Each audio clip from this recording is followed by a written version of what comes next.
मोदी ने पलट दिया खेल, केजरीवाल को फिर होगी जेल। दिल्ली में क्या पलट गई सियासी बाजी? पीएम मोदी ने बदला रुख, किसको होगा दुख? अब जनता की बारी, 8 को किसकी ताजपोशी? दिल्ली के पूर्व मुख्यमंत्री और आम आदमी पार्टी के सुप्रीमो अरविंद केजरीवाल वैसे तो करप्शन को लेकर पहले से ही बैकफुट पर थे, लेकिन उन्हें चुनाव प्रचार के शुरुआती दौर में इस बात का एहसास नहीं था कि आखिर वो बीजेपी की व्यूह रचना में इस तरह से फंस जाएंगे।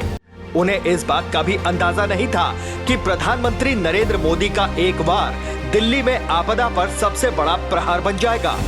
माहौल तो प्रधानमंत्री नरेंद्र मोदी की एंट्री के साथ ही बदलने लगा था, जब प्रधानमंत्री झुग्गी झोपड़ी में रहने वाले लोगों को पक्के मकानों की चाबी सौंपने पहुंचे, तो मंच से उन्होंने न सिर्फ केजरीवाल के करप्शन पर सीधा हमला बोला, बल्कि गरीबों को पक्के घर देने की गारंटी भी दे दी।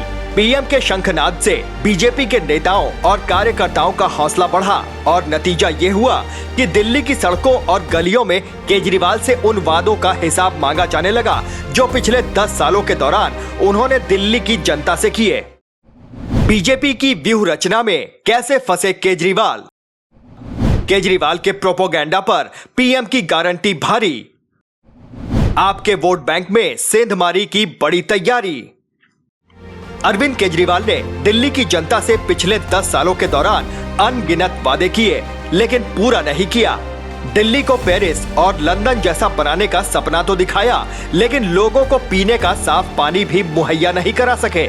उनकी सारी राजनीति मुफ्त की रेवड़ियों और केंद्र की मोदी सरकार पर काम न करने देने के इल्जाम पर टिकी रही। काम करने की बजाय वो इन अनर्गल आरोपों की आड़ में अपनी नाकामी छुपाने की कोशिश करते करते 10 साल गुजार दिए, लेकिन इस बार दांव उल्टा पड़ता दिख रहा है। केजरीवाल ने मिडिल क्लास का घोषणा पत्र लाकर गेम बदलने की कोशिश जरूर की, लेकिन केंद्र सरकार के बजट से उस पर भी पानी फिर गया। मिडिल क्लास का आम आदमी पार्टी से तेजी से मोहभंग हुआ है। बजट में जिस तरह से इनकम टैक्स में बड़ी राहत का ऐलान किया गया है, उसको लेकर मिडिल क्लास मोदी सरकार की वाहवाही कर रहा है। चुनाव की प्रक्रिया शुरू होने से पहले तक केजरीवाल का पलड़ा भारी माना जा रहा था, परंतु अब कई चुनावी पंडितों का मानना है कि मुकाबला बराबरी पर पहुंच चुका है और बीजेपी ने जो चक्रव्यूह तैयार किया है, उससे आम आदमी पार्टी की नैया यमुना में गोते लगा जाए तो कोई अचरज नहीं। Team news watch India.